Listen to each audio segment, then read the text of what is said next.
Michael here with another huge week in LEGO news. 2025 Fortnite and Fast and the Furious. New Batman Batcave. Summer Marvel, Harry Potter, and Toy Story returns. Plus, I'm breaking down all the new January City F1 sets. And I'll kick off another round of the weekly giveaway. Just subscribe and leave a comment about this week's news. And of course, I'm back with LEGO deals from Amazon and across the web. So if you want to pick anything up to support the channel, there's links in the description below. First at Amazon, the LEGO Star Wars Ahsoka's Clone Trooper Battle Pack is 30% off. Plus, the Crimson Firehawk is 40% off and the To-Do Jedi Temple is 36% off. Next, the LEGO City Smashing Chimpanzee Stunt Loop is 50% off, and the LEGO Ideas BTS Dynamite set is 48% off. From LEGO Marvel, the Iron Man Hulkbuster is 41% off, and Baby Rocket Ship is 37% off. Plus, the LEGO Technic Batman Bat Cycle is 40% off. The LEGO Super Mario Goomba's Playground is 33% off, and the LEGO Creator White Rabbit is 30% off. Plus, LEGO Harry Potter Forbidden Forest Magical Creatures is 25% off. Over at Walmart, the LEGO Star Wars Chewbacca is 20% off. And over at LEGO, you can get the free Christmas picture frame with purchases over $70, and the free Bright Bomber Brickhead with gaming purchases over $90. Plus, they've got a bunch of sets 40% off. So if you want to pick up any of these deals and more and support the channel, there's links to everything in the description below. Next in LEGO Fortnite news, according to LEGO Minecraft Goat, we're going to be getting a $230 set of Mecha Team Leader, which also has this cool minifigure skin in the game. Like this year's Peely Bone set, this is said to be an 18+ sculpture of the character. But as the Peely Bone set was only $100, I think we could definitely expect something much larger from this one. And I think the design for Mecha Team Leader would make a really interesting LEGO set, and I'm curious how they'd pull it off. And I almost picture this looking something like the LEGO Ideas Voltron set. In a previous video, we'd also talked about Peely and Sparkplug coming in an upcoming LEGO Fortnite Brickhead set. But it turns out Peely's Camp and Sparkplug will be a minifigure-based set for $20. I'm wondering if it could be modeled after this appearance of Peely in the game, and it reminds me a lot of the Animal Crossing set Bunny's Outdoor Activities, which also retails for $20 and features a tent build. And between those two sets, the $100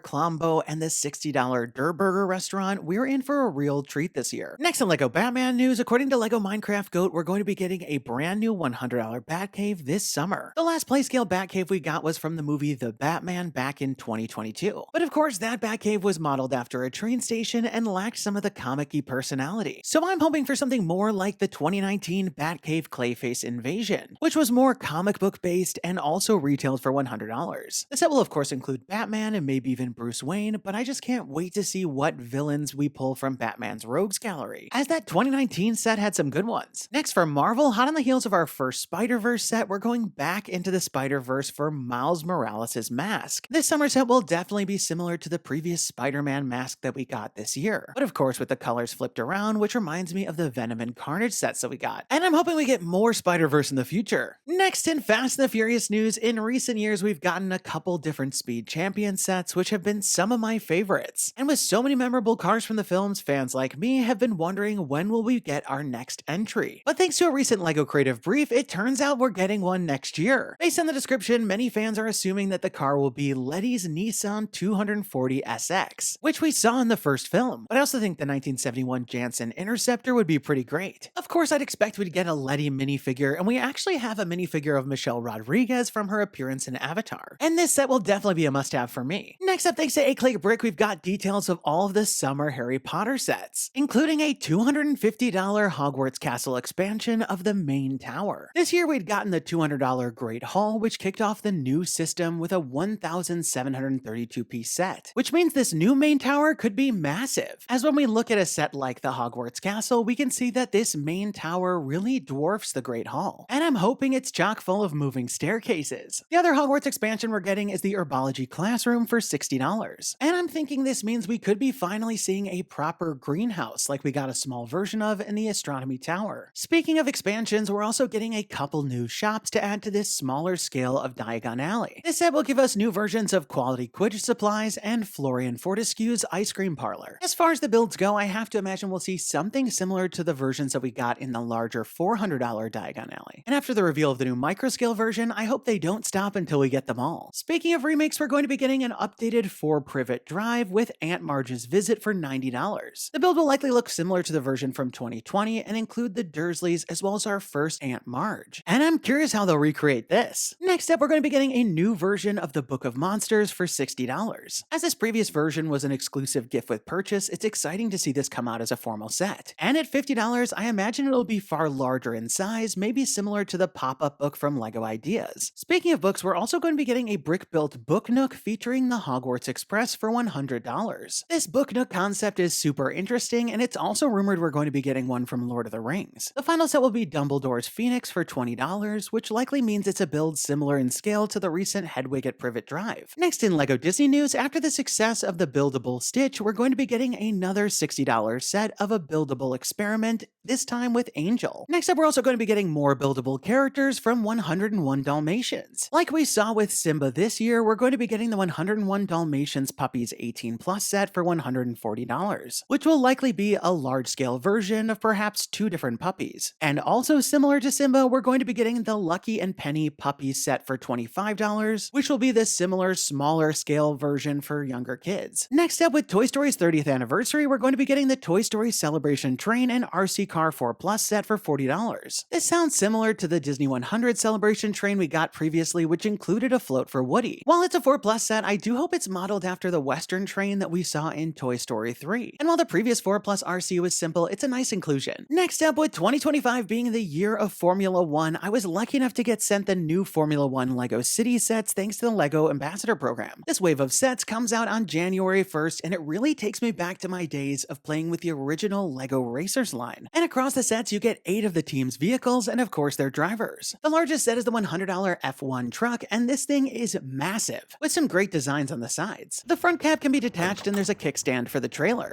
The roof lifts off and the cab tips forward to reveal the engine. Inside the front of the trailer is a full racing simulator, and you can actually wiggle the character around on rubber pieces. The large panels on either side of the trailer lift up to reveal the race cars inside. The back lifts up and you can pull out these 2 ramps which can be attached to slide the vehicles out.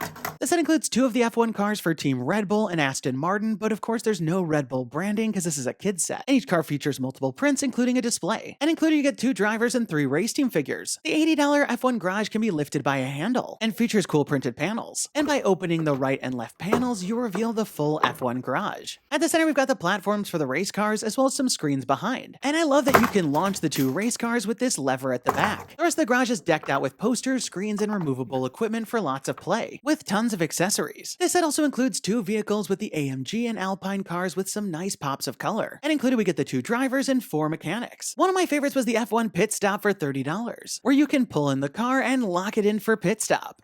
And when you pull this mechanism from the back, the pit crew members are exactly where they need to be. The pit stop has some nice details with tons of stickered screens. And I like the curved overhang which leads to the section with the spare tires. The Ferrari car of course stands out with its red color scheme and nice printing. Plus you get the Ferrari driver and 4 pit crew members. If you only get one set, get the McClaren race car for $10, as you're able to get this awesome orange car without paying for the Speed Champions version. And for younger builders, the $20 Williams and Haas race cars look pretty nice. And while they include great prints and the exclusive drivers, they're a bit smaller than the other versions. On the whole, the F1 City sets really surprised me, as they're a ton of fun with all their play features, plus you could really get the full lineup without paying Speed Champions pricing. Next in LEGO Ideas news, there were 5 more projects that hit 10,000 supporters on the platform this week. First up, we've got Lake House, which is just a picturesque and incredibly detailed house. I love the details of the roof and how they captured the water, and I think this one would make a great set. Next up, we've got the Medieval Tavern Inn. The design looks really nice, and I especially love the bridge to the second section. The technique seems similar to the Medieval Blacksmith, which I'm curious if it'll impact its chances. Next up, we've got the Modular Library and Park, which is a really unique take on a modular building with the large book design. And while this looks great, we don't tend to see modular projects make it through, so I'm curious about this one. Next up, we've got the Train Station Wild West, which captures that unique theming really well. And this would make a great companion to some of the Bricklink Designer Program sets. Finally, we've got Taskmaster. The build captures all the unique challenges quite well, but we have seen a similar projects rejected, so as for this one's chances, we'll have to wait and see. So there you have it, another super exciting week in LEGO news with so many great summer 2025 sets coming. I can't wait for all the sets coming from DC, Marvel, Fortnite, and Harry Potter, not to mention Disney, and all the sets just releasing here in January. So I'm definitely gonna have to start saving after these holiday purchases, as it really seems to be all W's coming from LEGO here in 2025. Be sure to leave this video a thumbs up down below if you're as excited as me, and don't forget to subscribe because I'll be back next week with even more LEGO news. And let me know your thoughts in the comments down below. What did you think about all the stories? And which one are you most excited about? And now we've got this week's giveaway winner. Congratulations! And be sure to email me from the About page on my channel so we can coordinate about the prize. And if you want to enter this week's round, just leave me a comment about this week's news. You must be a subscriber to win.